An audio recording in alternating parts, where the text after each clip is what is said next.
loh prediksi versus dunia menang loh. Full, ini full banget di hari Sabtu kemarin ya, Nev?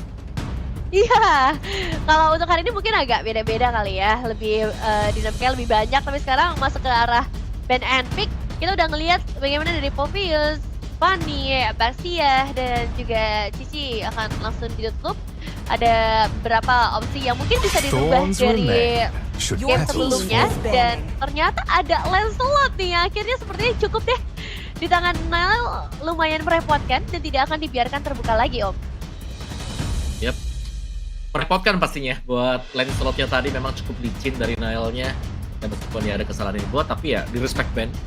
Kali ini sudah terbuang, dan untuk hero dari Nile sendiri, apakah setelah Lancelot-nya di ban, Isan Shin bisa jadi pilihan juga ke Nile, atau kita akan melihat hal yang sama, mungkin kondisinya Baxia versus Fredrin, itu masih mungkin juga terjadi. Dan bahkan ya Akai kan sempat dibawakan juga dengan Bigetron by Fatality. Jadi masih cukup besar chance-nya dan masih cukup fleksibel sebenarnya untuk pick demi pick yang akan kita lihat di game yang kedua. Tapi yang pasti nih ya, EVOS Nevin sangat suka untuk bermain Cheese Pick dari hari kemarin loh.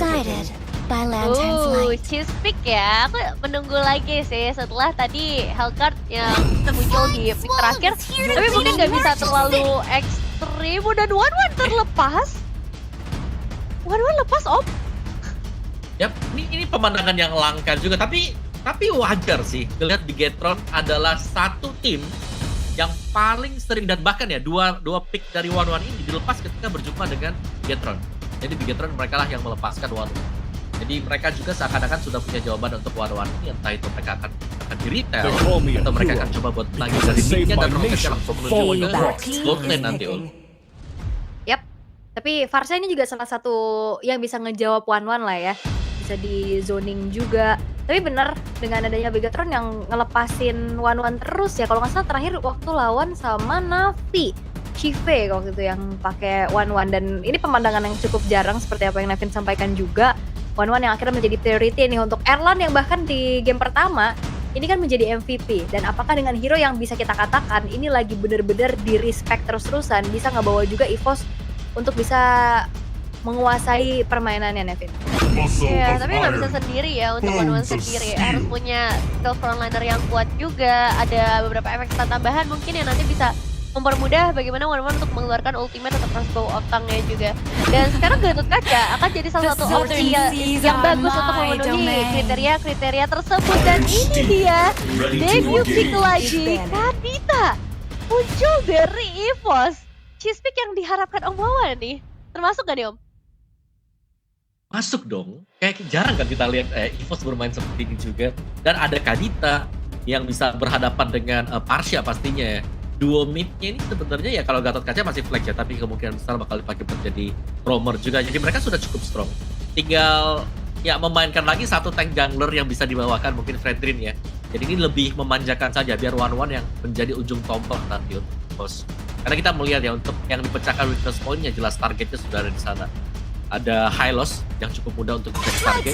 Dan ini berarti dari Nanael-nya yang harus berhati-hati juga. Jangan sampai Nanael terbuka sendirian dan langsung ditangkap dengan Kadita. Magic is my life. Ya, Your saya team sih is banning. damage-nya soalnya bener-bener masif banget. Dan memang kalau ngelihat ke arah beberapa opsi banning ya, udah ada Harit tadi ditutup oleh pemain dari EVOS. Dan buat Bigetron, ini akhirnya kali ya yang ternyata ditutupnya di fase banning yang kedua.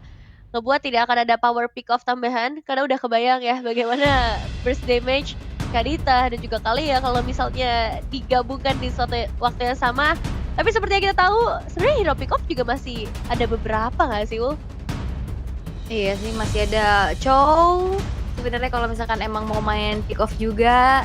Tapi sebenarnya ini saling react ya untuk draftnya. Kayak Parsia oke lah, dia bakal coba untuk ngezoning dari One juga, tapi jangan lupa kan Parsianya juga tidak akan ngerasa aman secara leluasa loh, karena Kadita bisa flanking, Gatot Kaca bisa cancel juga. Tapi untuk sekarang Akai dulu yang sudah di-ban sama Bigetron by Vitality, meminimalisir lagi opsi untuk bisa membawakan tank jungler dari Albert, karena cukup sukses tadi di game 1 dengan Baxianya. Irtel, hero dari Eman yang akan menjadi target terlebih dahulu, Om. In the relentless flow of time's continuum, berhadapan I dengan am the One nanti constant retail that breaks power the juga. Tapi tide. One harusnya nggak terlalu bisa mungkin melepaskan damage-nya dengan enak ya, karena ada Arlott, ada Parsha, bisa langsung ke belakang. Tiga-tiganya bisa langsung fokus ke one-one-nya. Tinggal siapa yang bakal menjadi badan dulu.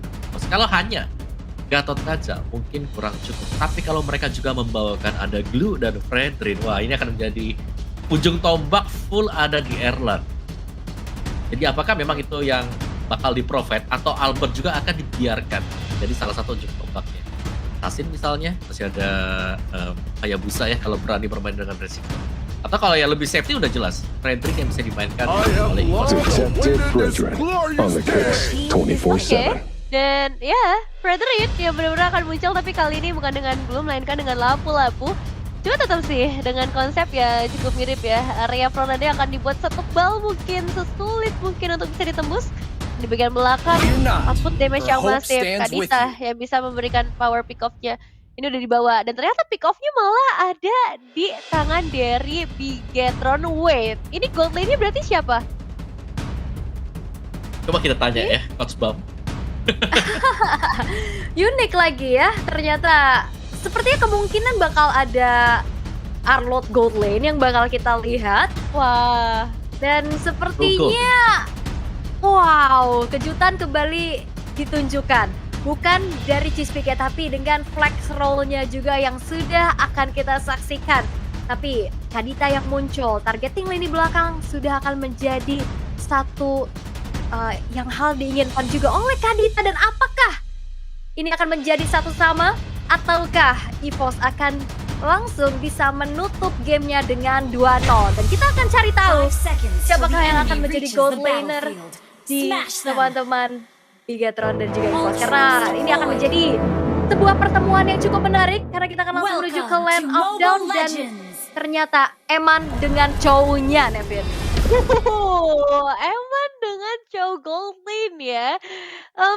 Benar-benar bakal bermain dengan adu mekanik menghadapi one-one. Ini akan jadi sangat menarik kita saksikan nanti di arah laning, bisakah dikuasai, karena memang sebagai fighter dia akan lebih sustain dibandingkan one-one. Tapi nggak bisa buru-buru dulu, kita bakal melihat juga dari rotasi di area mid lane-nya. Mengingat dengan hadirnya Kadita, ada satu tugas besar dari EVOS. Mereka harus bisa menangin objektif turret. Kalau misalnya ini bermain dengan inisiasi pick off, Om Wawa. Ya, apalagi untuk turret bagian mid-nya ya. Dan ya kapan lagi nih kita melihat Eman bermain dengan Chow juga. Tapi satu kondisi yang kalau kita lihat dari Eman ya, ini klinik nih, kita bicara klinik. Eman pakai skin KOF loh. Oke. Tapi ya itu masalah yang nanti dulu, karena jarak dekat akan menjadi masalah pastinya buat Eman. Nih, Nevin. Iya, karena emang kalau kita ngomongin range, pastinya akan dimenangkan oleh seorang one-one. Meskipun emang range-nya agak terlalu jauh, tapi kalau untuk menghadapi melee hero yang akan menempel ke badan lawannya, ini akan cukup mudah. Tapi bergantung juga sebenarnya kepada follow up yang nanti bisa diberikan. Ingat rotasi dengan hadirnya Farsha di area mid lane, ini berarti ngebuat dari Bigetron by Fatality mereka sangat fleksibel. Mau rotasi ke area bottom lane atau sepertinya juga rotasi ke area atas, ini bisa cukup diprioritaskan dengan pertemuan dari beberapa pemain, antara Albert dan juga tadi Nile yang sempat muncul. Yap, tapi ini sebenarnya konsepnya mirip-mirip Ruby Gold Lane ya. Cuman gantinya ini Chow yang memang punya sisi tapi single target. Berarti titik tumpu dari damage dealernya ini bakal ada di Nile dan juga Moreno. Ya, tapi masalahnya satu sih, kita bicara single target kan, Ul. Ada Needleton Flower. Jadi gak terlalu masalah juga sebenarnya buat Erlan ini, yang dimana itemnya atau bahkan untuk farming gold dia akan dibiarkan di bagian bawah. Dan lihat Emannya sudah mulai nge-backupin dulu untuk menang di objektif kali ini. Yap, 5 pemain dari Bigetron by Vitality sudah mulai berkumpul menuju ke arah dari turtle-nya. Tapi lihat bagaimana kali ini karena retribution dari Nile berhasil bisa mendapatkan satu turtle-nya dan point kill juga karena Albertnya hilang. Sorgizo sendirian di paling depan tapi punya damage yang cukup besar, dan akankah membawa satu pertukaran? Sepertinya tidak, karena Eman yang join ternyata juga bisa mendapatkan satu point kill tambahan untuk Bigetron. Early game yang begitu baik. Ya, keunggulan kuantitas sih memang yang dimaksimalkan oleh pemain dari Bigetron by Fatality, tapi hasil yang mereka dapatkan ini sangat mengenyangkan. 2 poin eliminasi dan juga 1 objektif turtle.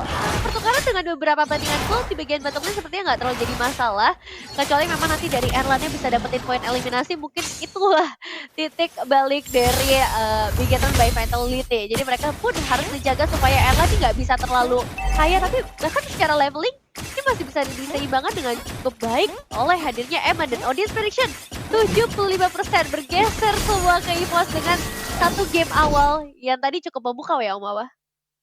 Yap, setuju sih. Dan memang yang diincar dari Bigetron sendiri adalah team fight tadi untuk di objektifnya. Jadi mereka sangat fokus untuk bisa mendapatkan turtle tersebut dan mereka berhasil mendapatkannya meskipun ya sedikit lah ya.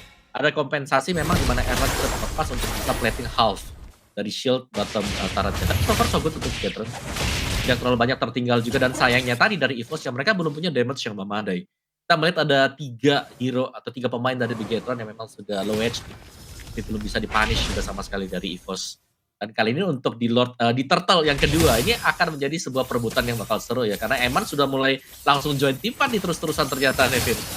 Iya, tidak akan membiarkan space sama sekali. Area bottom lane ini dibiarkan mandiri juga. Dan kalau kita ngelihat dengan power rotasi kayak gini sih, ini akan sangat enak ya buat Beginner by Vitality. Karena follow up damage ini udah ada di tangan dari Nile dengan Hunter Strike-nya. Dan juga dari tangan Moreno. Sementara EVOS, mereka masih harus nunggu supaya ada output damage dari Erlan. Secara keseluruhan ya, output damage mereka hanya mengandalkan Roundel dan juga seorang Erlan. Makanya kontes di area turtle kali ini, apakah ini masih mau dilakukan oleh para pemain dari EVOS yang perlahan tapi pasti sudah mulai mendekat dan akan dihentikan gerakannya oleh Bigetron? Karena turtle-nya juga masih bisa dikuasai ya, ternyata nggak banyak yang bisa dilakukan sama EVOS untuk saat ini. Tapi dengan Bill Moreno cukup ada di posisi yang terekspos, tapi sayangnya kali ini Roundel belum bisa mengenai target yang diinginkan dengan adanya satu buah Breath of the Ocean juga yang sudah mulai dibuka. Team fight yang coba untuk dilakukan sepertinya tidak akan berlanjut lebih lagi setelah EVOS mereka mengalami kesulitan nih. Objektif yang harusnya secara head to head Albert dengan Fredrin yang bisa menguasai di atas dari mungkin Assassin / Marksman ini nggak terlihat sama sekali Om. Ya mungkin masih belum ya, karena secara levelnya juga Fredrinnya masih sama ya dengan Assassin dari lawan. Jadi masih oke sebenarnya, karena biasanya kita tahu Assassin versus Jungle ada 1 atau 2 level different yang bisa dilakukan juga. Dan kalian untuk jalur rotasi dari Bigetron ini sudah mulai agak mengusik Erlan, karena Erlan juga tertahan dengan level. Yap, tapi ini jujur aja aku ngerasa dari EVOS mereka cukup kekurangan damage sih. Hanya ngandelin Erlan dan itu juga bener-bener by momentum. Dia lagi struggle banget semenjak dari lini lainnya juga udah mulai ke pressure. Tapi ya dari Bigetron by Vitality mereka harus memaintain lagi nih. Early game terlihat cukup oke. Tapi apakah akan ada pemanfaatan lagi nih yang bisa dilakukan sama EVOS nantinya seperti game pertama tadi, Nevin? Ya, rotasinya sepertinya emang harus sedikit dibantu ya, supaya output damage-nya bisa datang di waktu game yang lebih cepat. Apalagi pertemuan antara Erlan dan juga Eman ini lumayan keras di bagian bawah. Dan sebentar lagi akan ada beberapa follow up yang juga ikut hadir di bagian bottom lane. Dikejar, crossbow of tank-nya terbuka, ternyata weakness point yang diincar betul-betul on point. Dan bahkan dengan satu buah outer bottom turret berhasil dihancurkan Roundel, mengganggu 2 pemain dari Bigetron walaupun masih belum bisa dapetin point kill. Roundel selamat dengan HP yang sudah mulai sedikit juga.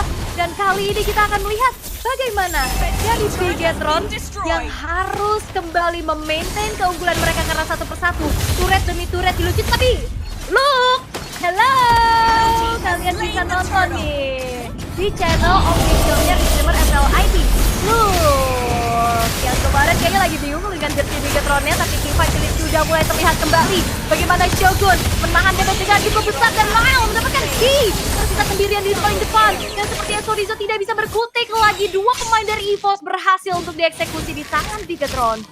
Itu dia, lagi-lagi team fight power yang begitu besar memang ada di tangan Bigetron by Vitality. Tapi yang perlu disadari, Erlan yang udah pegang 1 poin eliminasi sekarang akan jauh lebih bebas.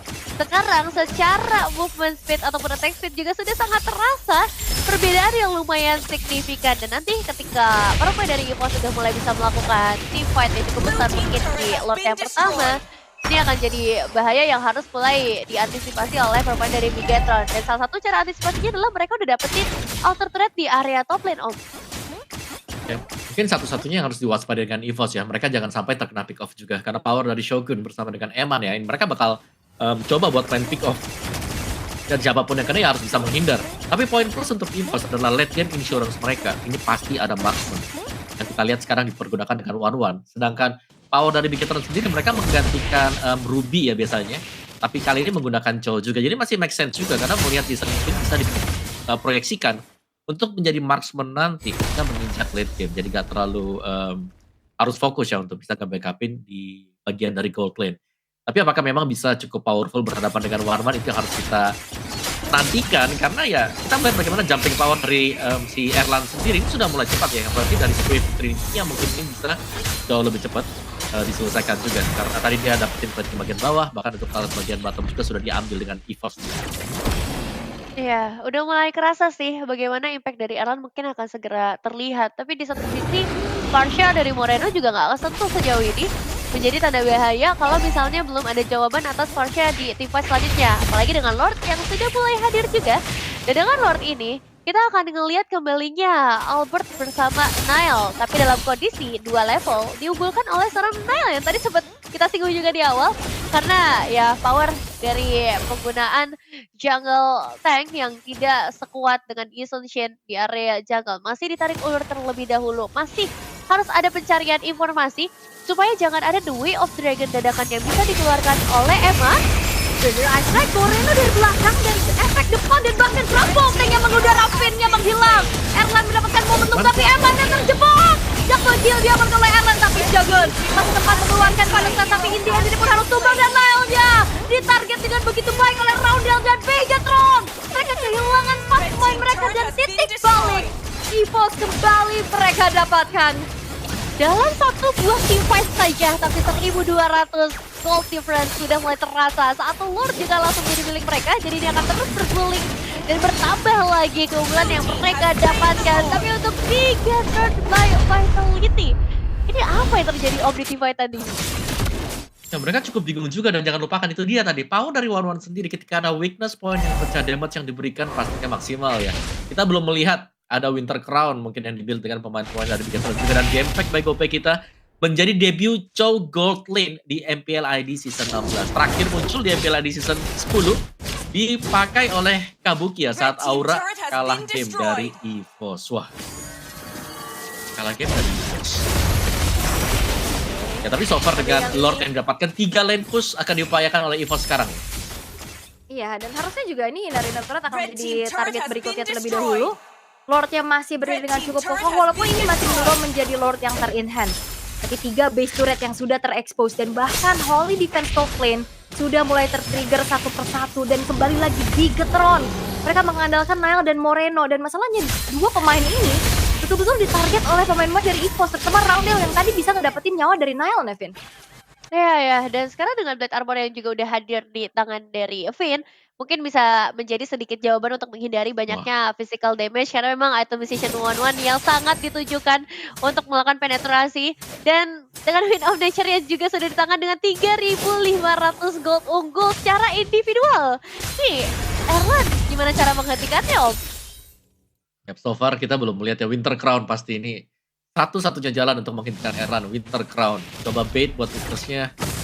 Dan ya Crosswolf Tank, Winter, mungkin mereka bisa kembalikan jalannya permainan dari sana ya.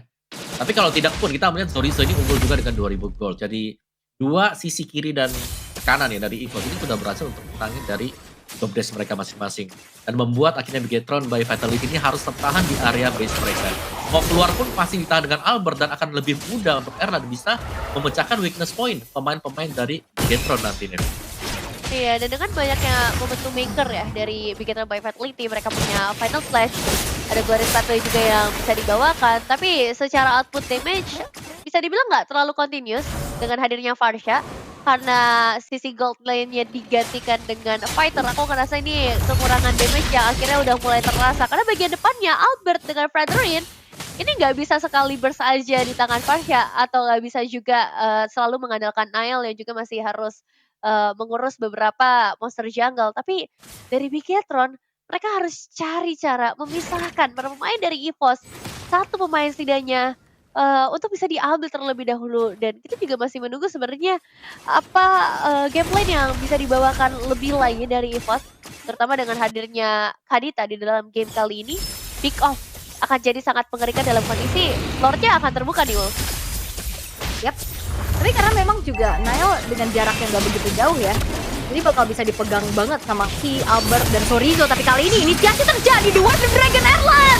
Masih punya Wind of Nature dan juga Nelson Flower. Dan bahkan dikejar lagi dan lagi. Erlannya selamat. Rounder mendapatkan nyawa dari Shogun. Dan teamfight gak berhenti karena bakal coba dikejar. Nah, masih punya stress untuk mundur ke arah belakang. Tapi sepertinya tidak akan dikasih pulang. Nael masih bisa mundur perlahan. Dan kali ini Bigetron kehilangan Shogun. Ini menjadi kesempatan untuk EVOS bisa mengamankan objektif berikutnya. Dengan adanya Lord yang sekarang sudah muncul, tapi sepertinya Bigetron tidak kenal mundur. Mereka masih ada di area yang cukup luar. Dan akankah ada kontes paksa nantinya, Nevin? Wah, ini agak berat sih untuk lawan kontes paksa tanpa kehadiran dari Shogun. Apalagi udah di start juga ke area Lordnya. Dan sepertinya dia akan menjadi Lord yang sangat amat bebas bagi para pemain EVOS. Ya, kita pertanyakan untuk kelanjutannya akan jadi seperti apa. Albert dengan Twilight Armor di tangan semakin sulit lagi untuk di bagian depan. Karena tadi dari tingkat yang kita lihat, semuanya terdistract untuk kedapetin Albert. Hanya Shogun aja yang akhirnya bisa masuk sampai ke arah Erlan. Dan itu pun gagal untuk menumbangkan seorang Wanwan. Wah, dan luar biasa sih dari Erlan juga sendiri ya. Responnya dia begitu melihat ada Glorious Pathway yang dibuka. Atau mungkin semuanya langsung menuju ke belakang kejar dia. Dia langsung mundur, Wind of Nature juga aktif, Needles in the Flower di sana. Dan pada akhirnya dia survive. Itu yang paling penting. Kalau sampai tadi Erlan tumbang, kita mungkin tidak akan melihat skenario yang sedang dijalankan EVOS kali ini, Nevin. Ya, apalagi sekarang udah mulai berjalan, masuk lebih dalam lagi. Beberapa setup akan segera dibuka. Menunggu momentum dengan satu buah conceal play. Para pemain EVOS yang akan mencoba untuk ngedapetin base turret terlebih dahulu. Tapi untuk Bigetron, mereka juga tidak akan membuka sebuah teamfight. Mereka akan fokus untuk menjaga saja dua base turret yang tersisa. Yap, kali ini Roundel langsung bisa mendapatkan nyawa dari Shogun dengan adanya follow up dari Erlan. Walaupun in the end Erlannya harus ter-shutdown. Harus mundur lagi dari EVOS. Upaya mereka untuk bisa menghancurkan base turret memang sudah berhasil. Tapi hilangnya Erlan tidak akan ada damage tambahan lagi dari EVOS dan membuat mereka harus mundur terlebih dahulu. Bigetron by Vitality, mereka masih bisa bertahan walaupun tersisa satu breach-nya di arah bottom lane yang sedikit lagi pun akan bisa dihancurkan. Iya, masih ada kesempatan ya untuk kembalikan keadaan karena sekarang pressure-nya sedikit terlepas dan Glorious Pathway masih bisa dibuka. Burst Pathway dibuka dengan Evident Attack dari belakang. Roundel masih ada satu lagi dan bahkan emang pulihkan Wild Dragon mengincar menuju ke arah Albert. Dengan pola damage yang ternyata juga sudah mulai cukup. Flicker mundur ke arah belakang dari Chorizo. Jet Kudo yang akhirnya membuat lagi delay waktu kepulangan pemain-pemain dari EVOS. Dan Bigetron by Vitality mereka membalaskan dengan adanya nyawa dari Albert. Dan juga satu buah outer middle turret yang akan ditabrak lagi menuju ke arah innernya harusnya. Apakah ini akan menjadi titik balik dari game kedua kita di hari ini? Karena melihat pergerakan dari para pemain Bigetron by Vitality, sekarang mereka akhirnya udah bisa melakukan perlawanan yang seimbang. Perbedaan gold yang tadi cukup jauh, sekarang udah mulai ditipisin lagi. Dan Moreno dengan Divine Glaive akan memperkuat lagi bagaimana damage bisa menembus sisi frontline dari para pemain EVOS. Dan Erlan yang terculik, ini kayaknya jadi pengaruh yang sangat besar ya, Om. Sangat ya, kayak bahkan sampai late game pun ini Erlan tidak boleh membuat kesalahan sama sekali. Dan tadi fatalnya adalah dia masuk juga sendiri dan dia yang terpanis sendiri juga. Dan membuat akhirnya keunggulan EVOS yang tadi cukup besar kita lihat ini sudah mulai disamakan oleh Bigetron by Vitality. Meskipun memang ya ini ada dua best star yang sudah hilang, tapi power defense ini masih ada. Dan power pick off yang harus diwaspadai. Siapa yang akan open push untuk EVOS ini akan menentukan nasib EVOS nanti ketika ada next team fight yang terjadi, terutama untuk di area Lord. Karena Lord ini bisa menjadi faktor penentu apakah Bigetron by Vitality akan back on the track nantinya, Nevin. Iya, apalagi memang dengan lane jauh yang harusnya bisa dipegang sama EVOS karena mereka punya super minion, ini nggak menutup kemungkinan buat Bigetron by Vitality tetap bisa all in di sekitar area Lordnya. Mereka cenderung punya area yang jauh lebih besar dengan Glorious Pathway dan juga Feather Ice Strike. Sementara dari EVOS, mereka akan mengandalkan Father of Guardian saja kalau kita ngomongin area. Dan inisiasi dari hadirnya Kadita, tapi dipukul mundur sepertinya. Zoning out dari Bigetron seakan-akan berhasil mengusir para pemain dari EVOS, Saul. Di take over dan Nael tidak mereset dari Lordnya dan akhirnya menjadi milik dari Bigetron untuk saat ini. Moreno menzoning out pemain-pemain dari EVOS dan Lordnya seketika pun langsung hadir untuk bisa menjadi daya dobrak tambahan yang bisa dimanfaatkan oleh Bigetron karena tadi udah kelihatan dari satu buah Mountain Shocker, positioning yang reveal dari pemain-pemain EVOS ngebuat take over ini benar-benar sukses bisa dibawakan oleh Nael. Ya, sedikit terlambat juga ya untuk Avatar of Guardian yang ingin dibukakan. Bigetron by Fatality sekarang mereka udah keluar lagi dari jebakan yang sempat dibuka oleh para pemain EVOS. Dan Lordnya benar-benar ditahan ya Om. Yap, benar-benar ditahan ya sehingga banyak super minion yang bisa keluar juga. Dari goldnya sudah mulai memang bisa dikejar ya. Karena ini sudah masuk ke late game. Difference-nya semuanya dipegang oleh Nanail. 5.000 difference, tapi kita tahu ini adalah Alpha juga dengan hero tank yang otomatis ini hanya akan bermain dengan item-item defense. Tapi tinggal tidak ada masalah selama banyak efek dari source skill dari Fredrin yang memang bisa kena pemain dari Bigetron juga. The gold difference swing masuk ke late game, belum evolve Lord, jadi masih bisa ditahan seharusnya dari evolve juga. Cara power yang mereka punya, dan kalau mereka mau ngajak untuk teamfight, mereka bisa bermain-main di area depan base mereka sekarang, Devin. Ya, bergeser dengan mode defensif yang sekarang harus dimainkan oleh para pemain EVOS. Ini pastinya nggak akan mudah karena power clearingnya mungkin nggak se-powerful itu juga. Tapi kita akan tetap melihat dengan garis pathway yang akan langsung dimainkan Bigetron. Apakah ini waktunya untuk mereka mendobrak masuk? Dan Roundel! Refire Rock Wave Shogun! Bukan target yang optimal untuk bisa langsung di instant burst oleh Roundel. Tapi seenggaknya ini juga adalah satu pukulan mundur untuk Bigetron by Vitality agar tidak kembali maju ke dalam area defensif dari EVOS untuk saat ini. Dan Eman menjalankan tugasnya untuk bisa memaksimalkan split push power dan mencicil inner turret di arah top lane. Tapi kali ini Bigetron by Vitality, mereka tidak kenal mundur. Mereka masih punya super wave minion berikutnya. Dan satu persatu akan diusir mundur dan final saja kuat berjuang dari Ghost. Shogun mendapatkan momentum dari itu Erlan yang tumbral. Lyle yang mendapatkan nyawa dari Arbor. Sorry, masih punya immortal tapi sepertinya harus mundur terlebih dahulu dan menyisakan 3 pemain saja yang dimiliki oleh EVOS. Satu katapult terakhir akan dimaksimalkan, tapi sepertinya EVOS masih mampu untuk bisa mengusir katapult terakhir tersebut. Ya, tanpa kehadiran Erlan dan juga Albert ini akan jadi hal yang cukup sulit, tapi akan dipaksa Ki ke bagian depan mencoba untuk menutup apa yang dilakukan oleh seorang Moreno. Dan Shogun sepertinya tidak akan bisa selamat lagi, Aus. Eman kembali dengan satu buah The Wyvern Dragon, tapi masih ada Winter Crown. Timnya ada di paling depan. Sorizo memang tumbang, menyisakan 2 pemain saja. Killing Spree dibahaskan, tapi Bigetron by Fatality menyamakan kedudukan. Itu dia, game kedua yang akhirnya memaksa para pemain EVOS untuk bertemu kembali di game yang ketiga. Chow Goldstein yang ternyata berhasil untuk dimainkan, berhasil untuk memberikan pressure yang maksimal bagi para pemain EVOS. Wow, yap, dia Chow ya, yang memang menggantikan fungsional dari Ruby juga yang biasa kita lihat kalau ada Yusuf Shin bermain sebagai jungle. Gold lane-nya biasanya yang bisa hold buat lane-nya Ruby ya. Tapi digantikan ternyata sebuah sapuan final slash yang luar biasa dari Shogun tadi. Yang akhirnya memaksakan EVOS juga harus masuk ke dalam game yang ketiga. Leading di early game cukup jauh. Tapi satu kesalahan ketika Erlan tumbang di depan base milik dari Bigetron akhirnya membuat situasi langsung berpihak pada Bigetron tadi. Tapi memang sih ya kayak early game yang tidak terlalu memiliki damage dari EVOS ngebuat agak sedikit struggle dan akhirnya ngebuat dari penggunaan tank jungler yang harusnya bisa mendapatkan kontrol penuh atas objektif netral turtle ini nggak kelihatan sama sekali. Dan ternyata pembawaan Chow Gold Lane yang sebenarnya konsepnya sama ya, membiarkan mid lane dan juga